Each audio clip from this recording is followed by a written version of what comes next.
جی دوستو، آپ دیکھ رہے ہیں کلائڈوسکوپ. جوں بھارت کا اکنامک اس کی اکانومی گرو کر رہی ہے، اکنامک کلاؤڈ دنیا میں بڑھ رہا ہے، خطے میں بڑھ رہا ہے، اسی طرح اس کا ڈپلومیٹک کلاؤڈ بھی اسی حساب سے بڑھ رہا ہے، چاہے وہ ہمارے خطے میں ہو یا دنیا میں ہو.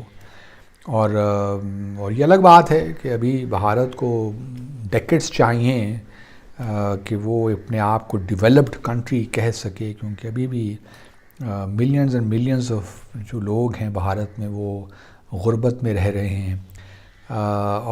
لیکن اس کے باوجود بھی اب چونکہ بھارت دنیا کی پانچویں بڑی اکانومی ہو گیا ہے، تو ایک کلاؤڈ تو اس کا بن گیا ہے، اس میں کوئی شک نہیں ہونا چاہیے.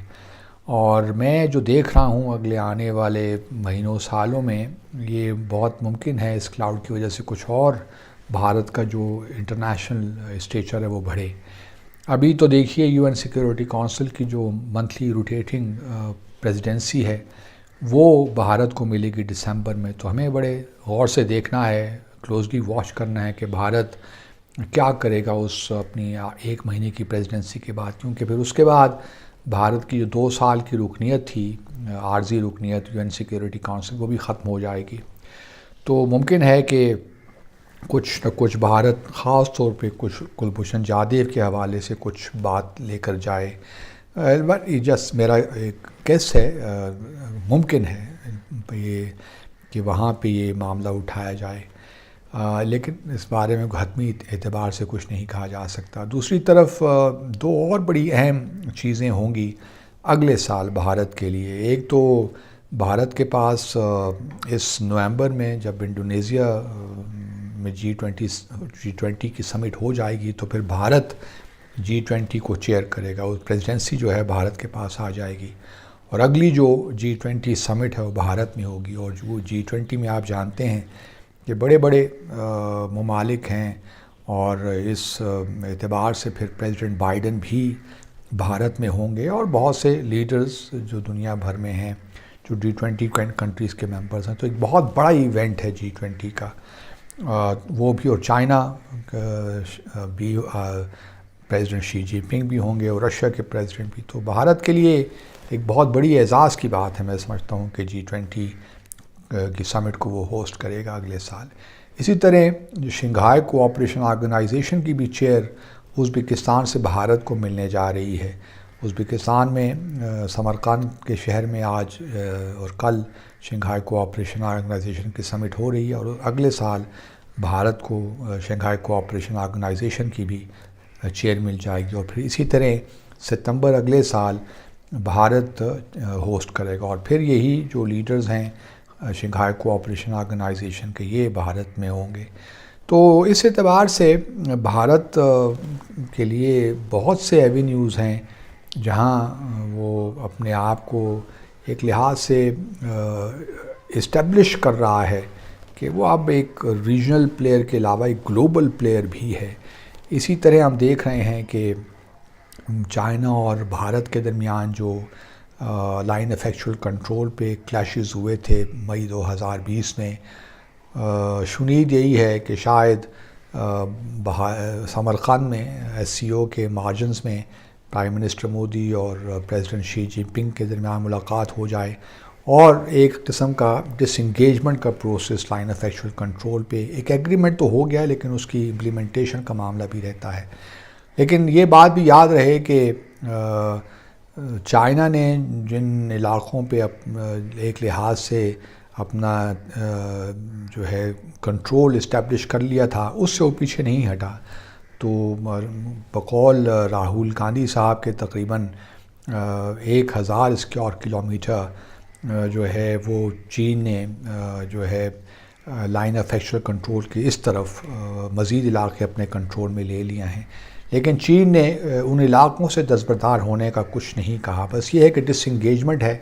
اور اب دیکھتے ہیں کہ بات کہاں تک چلتی ہے. لیکن اپوزیشن جو بھارت میں ہے پرائم منسٹر مودی کو بہت زیادہ کرٹیسائز کر رہی ہے کہ چائنا کے سامنے آپ جھک گئے ہیں. اور پھر چائنا بھی دیکھا جائے تو ایک لحاظ سے چاہتا ہے کہ سچویشن مزید ایسکلیٹ نہ ہو، اور کیونکہ دونوں کے مابین تجارتی تعلقات بھی زبردست ہیں تو دونوں سینسٹیو ہیں اس معاملے میں.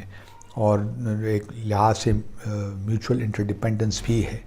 تو ممکن ہے کہ چائنا کے جو ڈس انگیجمنٹ کا پروسیس ہے وہ ہو جائے ملٹریز کے درمیان لائن آف ایکچوئل کنٹرول پہ. دوسری طرف رشیا پھر جو ہے G20 جو ہے اس کی تقریباً 200 میٹنگز ہوں گی بھارت میں، اور ان 200 گو کے سمٹ تو دہلی میں ہوگی، لیکن 200 میٹنگز جو ہیں پورے بھارت میں ہوں گی، اور ان میں جو ہمیں خبریں مل رہی ہیں کہ مقبوضہ جموں اور کشمیر میں بھی ہوں گی. تو یہ ہمیں ذرا کلوزلی واچ کرنا ہے کہ کون سی میٹنگز ہیں جو کہ مقبوضہ جموں اور کشمیر میں ہوں گی، یا کون سے ممالک وہاں جا رہے ہیں. تو ہمیں بھی تھوڑی اپنی سفارتکاری کو تیز کرنا ہے تاکہ جو اس کا ریپرکشنس ہیں ان چیزوں کے، وہ جو کشمیر کاز ہے اس پہ براہ راست نہ پڑیں. اس اعتبار سے میں سمجھتا ہوں آپ کو یاد ہوگا کہ جب روس نے کرائمیا پہ حملہ کیا تھا 2014 میں اور اس پہ قبضہ کر لیا تھا، پھر وہاں پہ ریفرینڈم بھی کروایا تھا، تو اس کے بعد سے G8 میں سے نکال دیا گیا اور پھر G7 بن گیا. مجھے لگتا کچھ یوں ہے کہ کچھ عرصے بعد میں دیکھ رہا ہوں کہ بھارت کو آفر کیا جائے گا G7 کی ممبرشپ، اور یہ پھر G8 ہو جائے گا. اس بار رشیا نہیں ہوگا بلکہ بھارت ہوگا. تو یہ بڑی ایک اہم ڈیولپمنٹ ہوگی، کیونکہ بھارت ان اینی کیس اب 5ویں بڑی اکانومی ہے دنیا کی، اور ابھی تو 3.5 ٹریلین کی ہے، اور پرائم منسٹر مودی اور ان کی حکومت کی یہی کاوش ہے کہ یہ اگلے 2030 تک اور بڑھ کر تقریباً 5 سے 8 ٹریلین تک کی اکانومی ہو جائے. تو ایک لحاظ سے G7 میں پاسبلٹی ہے کہ G7 میں کہا جائے بھارت کو کہ آپ فارملی آ کے اس کو جوائن کر دیجئے، اور اس کو پھر ہم G8 بنا دیں گے. اب وہ جو ہے رشیا نہیں ہوگا بلکہ انڈیا ہوگا. تو یہ بھی ایک امپورٹنٹ پیش رفت ہوگی بھارت کے کانٹیکسٹ میں.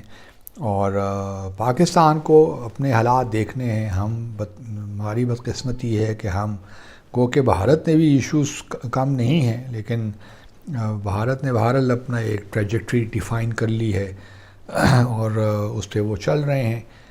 اکنامک ایشوز ان کے بھی بے شمار ہیں، لیکن بہرحال وہ بڑی ریزالو کے ساتھ ان پہ چل رہے ہیں، اس لیے ان کو کامیابیاں بھی مل رہی ہیں.